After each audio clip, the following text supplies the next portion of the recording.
The authorities in Clarendon are promising to fix the growing traffic congestion in Kellits.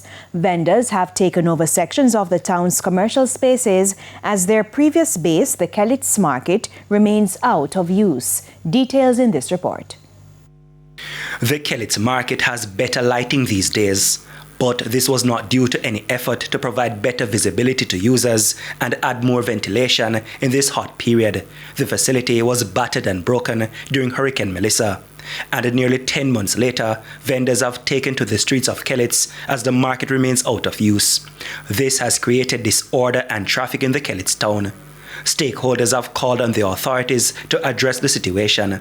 And days ago, a team, including technical experts from the Clarendon Municipal Corporation, visited the damaged facility.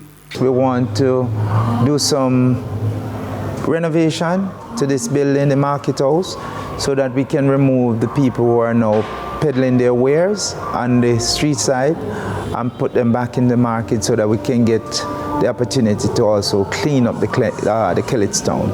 The mayor did not reveal the cost to repair the market, but it will be significant. Whatever we can do from our internal revenue, we try to find it, and of course I am reaching out to my minister, the Honourable Desmond Mackenzie, and the ministry to see what they can do. We would have sent in an estimate to them following the hurricane, so I'm pretty sure, I'm most confident that he will give us some assistance. An admission also that Melissa was not the only reason for some markets in Clarendon falling into disrepair. Over the many years, things was, I don't know if I want to use the word too lax.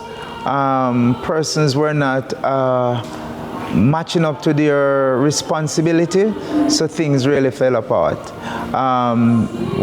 Myself, the CEO and the team, the chairman of the Commercial Services Committee, we have sat down, we have looked at what needs to be done, and we start to put in place what we believe can be done to make us more efficient.